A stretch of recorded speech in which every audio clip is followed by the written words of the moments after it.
We were fired as a Nielsen family because we had COVID-19. By Sue. This is the sort of blog post you just never see coming. Strange, but true. Back in July, I received a mailer inviting me to become a Nielsen family. I said why not? And promptly forgot about it after I clicked yes. A few weeks later, a woman came to our house on a Saturday afternoon with paperwork and a bag of free stuff. If we completed the paperwork with her, we received a $50 Visa gift card. And the goodies. She sat in her car and called me. I put her on speakerphone and we both answer many, many questions. So many questions. After that, she told us to expect the equipment in the mail. They use a little electronic device to pick up your TV/radio/streaming service signals. She also explained this incredibly complicated thing about points and money and gifts and such. What she didn't know is that none of that mattered to us. We wanted to be a Nielsen family because we know accurate ratings are important for the survival of quality programming. We are avid consumers of media and grieve the closure of stations and outlets and publications. We wanted to do our bit to help. We also grew up hearing about the Nielsen ratings. They were mysterious. Why were some months sweeps months and others not? How did they measure what was viewed inside private homes? Perhaps we could find answers to these questions from our childhoods. Nielsen is a global, independent measurement and data company for fast-moving consumer goods, consumer behavior, and media. With a presence in more than 100 countries and services covering more than 90% of the globe's GDP and population, Nielsen provides clients with data about what consumers watch, programming, advertising, and what they buy, categories, brands, products, on a global and local basis, and how those choices intersect. What? Yes, we were interested in becoming a consumer marketing family. So off went our paperwork with our seemingly very nice and enthusiastic Nielsen contact, Daniela. The equipment arrived, a base unit to plug into the wall, some sort of extender thing, and 2 personal meters, a little oblong device with a chip. We had the option of wearing it on a wristband, dangling from our neck on a lanyard, or looping it onto our belts. The idea is that the meters have to keep moving so you can't click it on and set it on your table for 14 hours. That didn't seem too hard. The devices arrived in early August. I was sick, so I plugged in the main thing and set up the chargers for each meter and decided to register when I felt better. Then Laura got sick and then I officially got COVID. While not horribly sick, we were in bad enough shape that navigating a registration process of any type was not viable. Important to note, there was no written information stating a deadline to register. The nice lady Daniela didn't nicely check on why we hadn't registered our devices. We had no reason to expect there was a problem. Plus, pandemic. I didn't monitor my phone very well when I was sick, so I was shocked to realize I had been called by Nielsen 2 or 3 times daily plus texts. The trick is, they never said anything about a deadline or even asked why we hadn't returned their calls. Never heard from Daniela. So after we deleted the 800 million messages, I texted back explaining we had COVID and to please stop filling out voicemail, we would call as soon as we were well enough. So a few weeks later, we both feel better and I decide to do the activation bit. It doesn't work.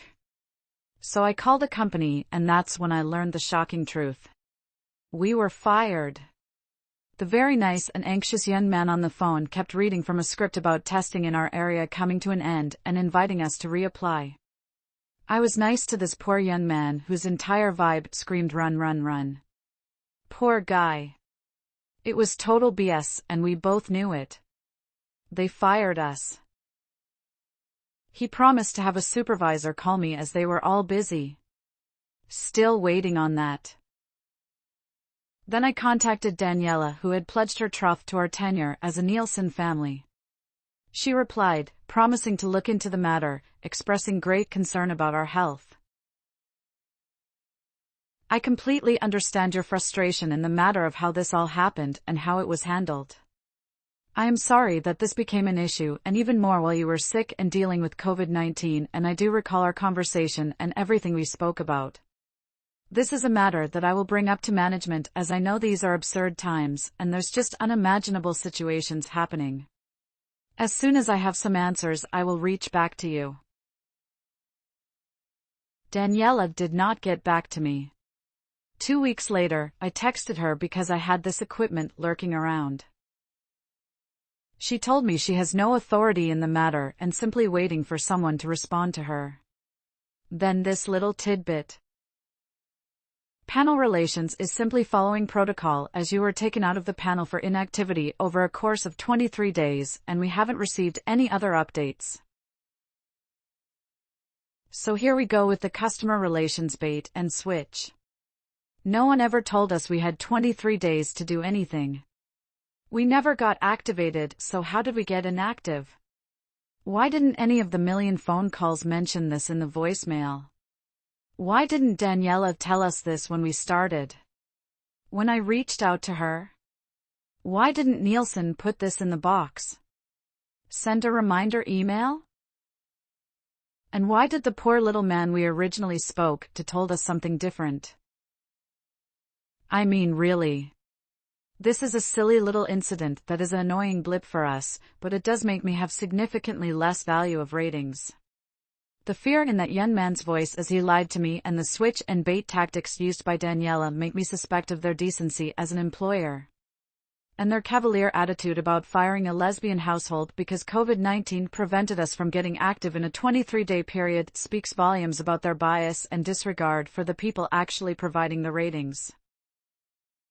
This could have been avoided if they simply had told us get up and running in 23 days, we'd be rating away and not writing this post. If when I called to ask, I was given accurate information or a truthful explanation, I probably wouldn't write this. But when I went to the Nielsen website, I saw this. A note from Nielsen on COVID-19. As we closely monitor the spread of COVID-19 and its impact on communities across the globe, our hearts go out to all those who have been affected. In these uncertain times, all of us at Nielsen are reminded of our responsibility to do what we can to help prevent the spread of the virus. Our number one priority is protecting the health and well-being of you, of your loved ones, and of our employees. We will return to in-person visits to homes based on local governmental and medical guidance, taking appropriate social distancing and PPE measures. We are so very thankful for your partnership with us as you take part in the ratings. As a Nielsen family, your contribution to the ratings is especially important in challenging times like these. As always, your Nielsen team is here for you if you have any questions.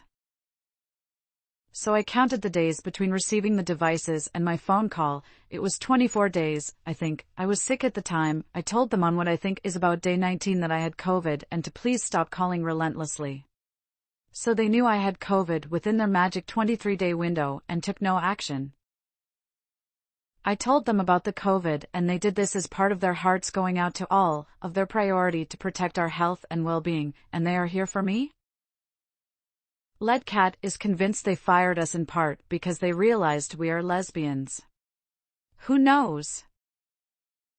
They also expect me to pack up this equipment, take it to UPS, and in return be entered in a drawing for a gift card.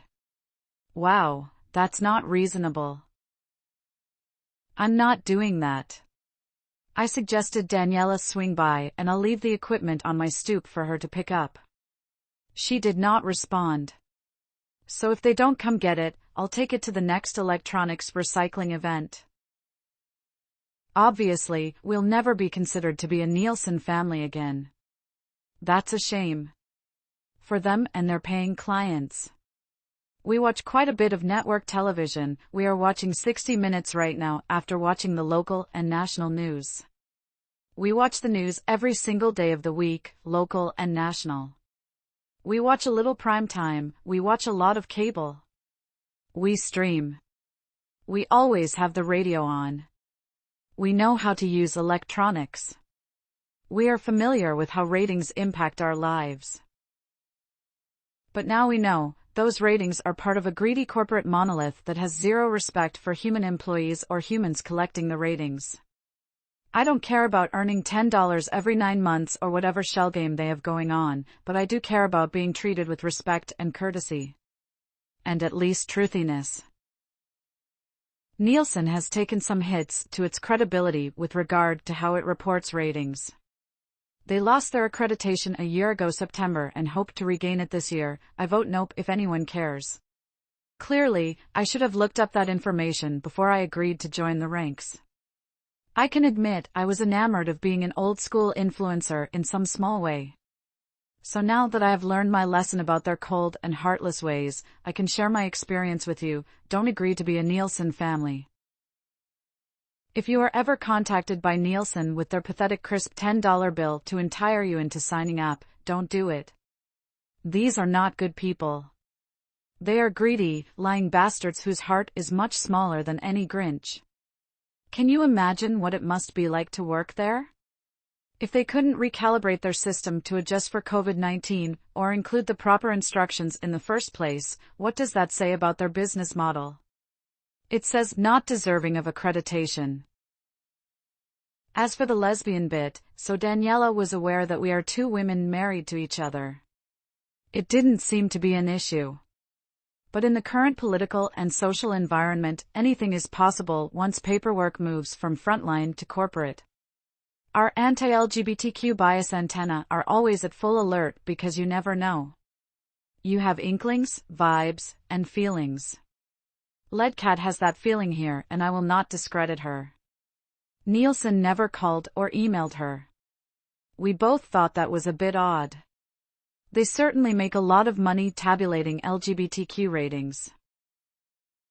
Regardless, the Nielsen company gets an F in my opinion. Just their lackluster communication alone, but it is critical to factor in their failure to live up to their own COVID-19 policy or just be a decent corporate neighbor. This isn't how you treat any family.